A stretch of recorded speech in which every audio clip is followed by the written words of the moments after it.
Assalamualaikum warahmatullahi wabarakatuh. Halo teman-teman, selamat datang di Wise Film. Kali ini kita akan membahas sebuah film dengan judul The Way Home, sebuah film Korea rilisan tahun 2002. Film ini menceritakan tentang kasih sayang dari seorang nenek untuk cucunya.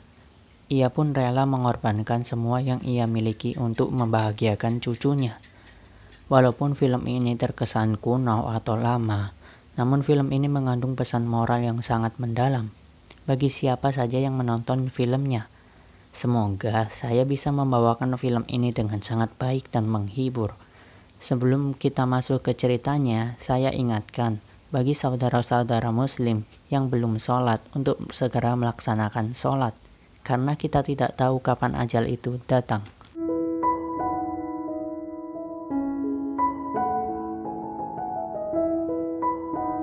Film dibuka dengan memperlihatkan seorang anak yang bernama Sang-woo. Ia pun pergi bersama ibunya menaiki sebuah bis. Mereka berdua sedang dalam perjalanan menuju rumah nenek. Di sini, Sang-woo adalah bocah yang nakal, tidak sopan, dan egois. Ibunya pulang ke kampung adalah untuk menitipkan Sang-woo kepada nenek, sebab perekonomian ibunya sedang tidak baik, sehingga ia harus menitipkan Sang-woo kepada neneknya. Di sini Sang-woo yang biasanya tinggal di kota, ia pun tidak mau tinggal di tempat neneknya. Namun si ibu terus memaksanya. Kemudian adegan berpindah di mana ibu Sang-woo sedang berbicara dengan nenek.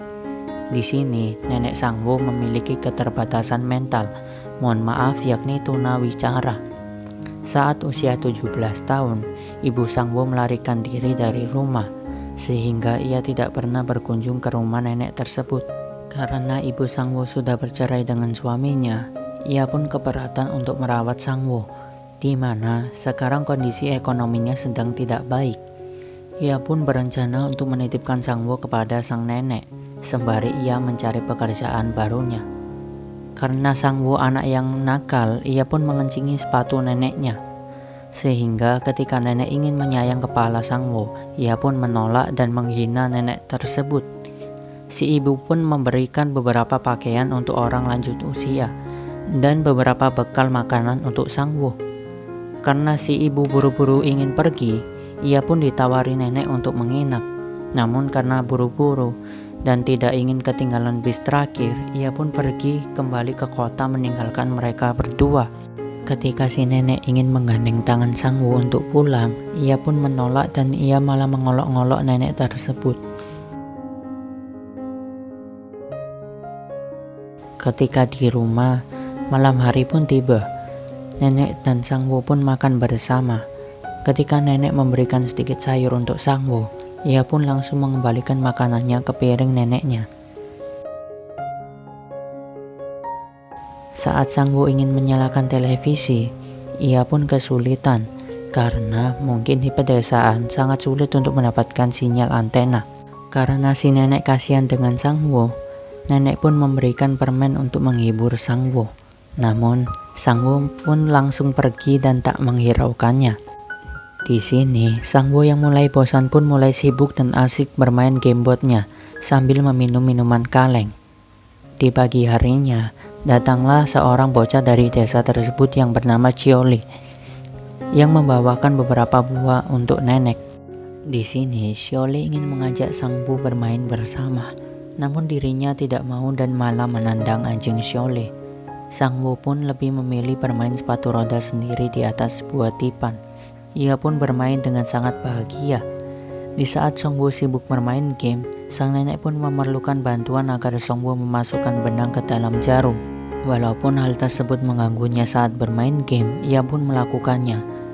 Namun sesaat kemudian, ada seekor serangga yang sedang melintas tepat di sebelah Sang-woo. Ia pun sangat ketakutan dan nenek pun mengambil serangga tersebut, kemudian dilepaskan di luar rumahnya melalui jendelanya. Karena baterai pada gamebotnya habis, ia pun meminta uang kepada neneknya untuk membeli baterai. Kemudian nenek pun mengeluarkan sakunya yang ternyata kosong.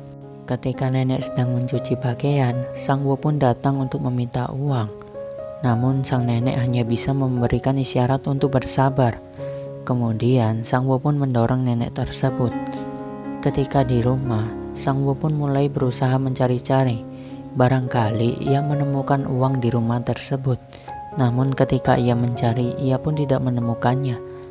Ketika nenek menaruh sebuah guci di atas sebuah dipan, Sang Wu pun yang kesal menendang guci tersebut hingga pecah. Kemudian ia pun membuang sepatu milik neneknya. Di pagi harinya, ketika si nenek sedang tertidur di atas dipan, Sang Wu pun mengambil ikat besi yang ada di rambut neneknya untuk ditukar dengan baterai gamebotnya. Ia pun pergi ke toko yang menjual baterai, namun tidak ada baterai yang cocok untuk gamebotnya. Ia pun melanjutkan perjalanan menuju toko berikutnya, namun toko tersebut juga tidak menjualnya. Kemudian kita diperlihatkan Sang Wu yang bingung di mana jalan menuju rumah nenek. Setelah berjalan cukup jauh dan mengelilingi jalan, ia pun menangis karena sudah kehilangan arah rumah neneknya. Kemudian si kakek yang tidak tega pun kini mengantar Sang Wu pulang ke rumah neneknya. Ternyata kakek ini adalah tetangga nenek Sang Wu. Di sini terlihat nenek yang sedang menjemur pakaian. Kemudian turunlah hujan. Sang Wu pun yang melihat pakaian basah, ia pun berusaha mengambilnya. Walaupun Sang Wu anak yang nakal, ia pun masih memperdulikan sesuatu yang ada di sekitarnya. Ketika hujan sudah mulai reda, ia pun kembali menjemur pakaian-pakaian tersebut. Kemudian si nenek memberikan isyarat, "Makanan apa yang kamu inginkan?" Sang Wu pun menjawab, "Pizza, hamburger, dan Kentucky." Karena neneknya hidup di pedesaan, ia pun agak asing dengan makanan tersebut. Kemudian Sang Wu pun membawakan brosur menu makanan yang ada di tasnya kepada nenek tersebut. Neneknya pun mengerti bahwa Sang Wu ingin makan ayam. Pagi harinya, si nenek pun membawakan beberapa sayuran kering untuk dijual dan membeli seekor ayam yang nantinya ia berikan kepada Sang Wu. Sang Wu pun sangat senang dan bahagia. Hari pun semakin larut, di mana saat itu hujan pun mulai turun. Namun kita diperlihatkan sang nenek yang pulang sambil membawa seekor ayam untuk Sang Wu. Nenek itu pun tidak peduli dengan hujan yang akan membasahinya. Mungkin yang ada di dalam benaknya adalah bagaimana cucunya yang bernama Sang Wu itu senang. Tak peduli walaupun ia harus sakit, asalkan cucunya senang. Kemudian, karena sang nenek tidak tahu bagaimana cara memasak ayam Kentucky, nenek itu pun hanya merebus ayamnya. Yang seketika itu, Sang Wu pun melempar nasinya dan kembali tidur karena tidak suka masakan neneknya.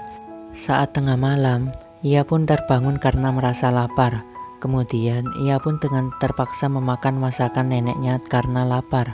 Di pagi harinya, terlihat si nenek yang tubuhnya semakin lemas karena demam. Sebab kemarin ia rela kehujanan hanya untuk Sang Wu. Kemudian Sang Wu pun langsung menyelimuti neneknya dan membawakan kompres agar neneknya cepat sembuh. Di sini ia juga mengembalikan ikat rambut besi neneknya yang diambil waktu itu. Dia pun juga menyiapkan sarapan untuk neneknya.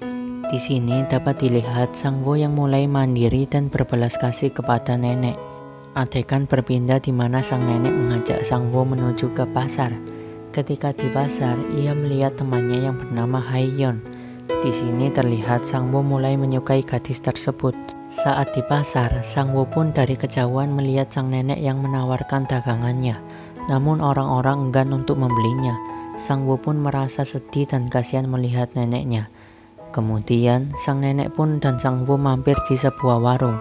Namun di sini, nenek tidak ikut makan, sebab uang yang dimiliki tidak akan cukup untuk membayarnya. Sang Wu pun yang melihat uang neneknya habis pun kini menjadi sedih. Sehingga saat dirinya melewati sebuah toko baterai, ia pun langsung pergi dari toko tersebut. Saat mereka ingin pulang, sopir itu mengatakan bahwa ada seorang yang ingin menemui nenek tersebut. Kemudian, sebelum pergi, nenek tersebut bertanya kepada Sang Wu apa yang ia inginkan. Karena Sang Wu melihat cukup baik, ia pun meminta kepada neneknya. Di sana, ternyata sang nenek bertemu dengan teman lamanya yang menjaga sebuah kedai toko kecil. Mereka pun berbincang-bincang dan si nenek pun diberikan banyak sekali cokopai oleh temannya dan tidak diperbolehkan untuk membayar. Kemudian saat bis ingin berangkat, si nenek pun ingin menitipkan barang dagangannya untuk dibawa oleh Sang Wu, namun dia malah melempar dan menolaknya. Di saat bis berangkat, terlihat sang nenek tidak ikut menaiki bis tersebut. Kemudian kita diperlihatkan Sang Wo yang duduk tepat di tempat pemberhentian bis. Ia menunggu neneknya datang. Namun saat bis pertama datang, ia tidak melihat neneknya ada di sana. Kemudian datanglah bis selanjutnya, namun ia tidak melihat neneknya ada di bis tersebut. Ternyata nenek tersebut berjalan dari pasar hingga menuju rumahnya. Mungkin karena sang nenek tidak mempunyai cukup uang untuk menaiki bis. Sang Wo pun yang sedih kini menangis terisak-isak sambil menyesal karena tadi ia tidak membawa dagangan neneknya ke dalam bis. Setelah itu, Sang Wo pun langsung membawakan dagangan neneknya dan memasukkan sebuah chocopie di dalamnya. Di saat Sang Wo ingin bermain di luar, ia pun melihat wanita yang disukai. Namun saat itu Chole juga ada di sana sehingga ia pun cemburu. Sehingga ia berbohong bahwa ada sapi gila yang mengejar Chole, sampai ia terjatuh dan terluka di bagian kepala. Kemudian sang nenek pun mulai membungkus sebuah kado untuk Sang Wo yang berisikan suatu kejutan untuk Sang Wo. Kemudian sang nenek mengajak Sang Wo untuk menjenguk orang yang mengantar Sang Wo ketika tersesat, yakni tetangganya yang sudah terjatuh sakit. Sang nenek pun memberikan beberapa pakaian yang diberi oleh ibu Sang Wo. Saat Sang Wo ingin bermain dengan Haeyeon, ia pun mencoba menuruni sebuah jalan tanjakan dengan kereta barangnya. Namun, karena kehilangan keseimbangan, ia pun terjatuh dan mendapatkan beberapa luka di lutut dan lengannya. Di sisi lain, datanglah sapi gila yang mengejarnya. Karena ia tak sanggup untuk lari, ia pun harus terjatuh. Namun, Chole datang dan langsung mengalihkan perhatian sapi tersebut. Sang Wo pun merasa malu dan meminta maaf kepada Chole. Kemudian, Sang Wo pun membuka kado yang diberikan oleh neneknya. Sesaat kemudian, ia melihat ada 2 lembar uang yang diselipkan di dalam kado yang berisikan gamebot tersebut. Ia pun menangis terisak-isak di depan neneknya. Kemudian, si nenek pun mendatanginya dan mengusap air mata Sang Wo. Di sana, sang nenek memberikan surat yang berisi sebentar lagi ibunya akan datang untuk menjemput Sang Wo. Kemudian, malam harinya Sang Wo pun mengajari neneknya menulis. Ia pun mengajari beberapa kata kepada neneknya. Hal tersebut bertujuan agar ketika si nenek merindukan atau sedang membutuhkan bantuan Sang Wo, ia akan segera datang. Sebab sang nenek adalah, mohon maaf, tunawicara, sehingga tidak memungkinkan untuk berbicara melalui telepon. Sang Wo juga berkata, "Nenek, jika Anda sakit, kirimkan saja surat kosong." Ia tahu ia akan segera berpisah dengan neneknya.